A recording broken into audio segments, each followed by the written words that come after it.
3 women enslaved in London for 30 years lived in some kind of collective where they were controlled by their captors, a couple now in their 60s, through brainwashing and beatings, police have said. The women were freed 4 weeks ago, but the police only spoke about it on Thursday after making 2 arrests, detailing one of the strangest and longest-running cases of domestic servitude to emerge in Britain. A man and a woman, both 67, of Indian and Tanzanian origin, who came to Britain in the 1960s, were arrested and released on bail pending further inquiries. They were quiet people, but some people you just don't trust. They looked crazy. Marius Feneck, neighbour. Police said the captives, a 69-year-old Malaysian, a 57-year-old Irishwoman and a 30-year-old Briton, had not been physically restrained at the couple's apartment, but were bound to their captors by invisible handcuffs in a disturbing picture of emotional control. We believe that 2 of the victims met the male suspect in London through a shared political ideology,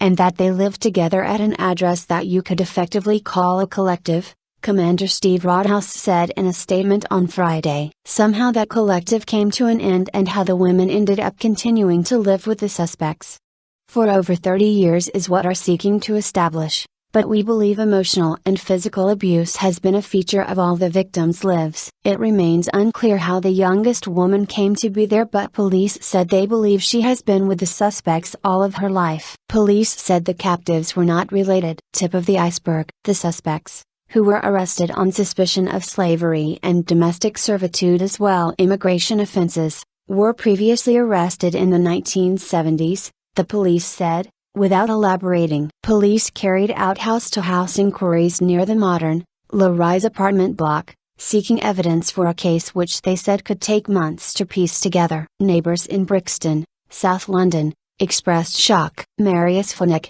who lived 2 floors above the group, said the women did seem scared. They were quiet people, but some people you just don't trust. They looked crazy, he told reporters. The publicity surrounding the case has prompted a 5-fold increase in the number of calls to the charity that first alerted police to the women. The women contacted Freedom Charity after seeing a representative from the group on a television documentary about slavery and forced marriages. They memorized the telephone number and rang when they managed to get access to a phone. Freedom Charity founder Anita Prim said this case could be the tip of the iceberg, with more hidden modern-day slavery such as domestic servitude, sex work, or low-paid jobs in nail salons, agriculture, and restaurants, across Britain.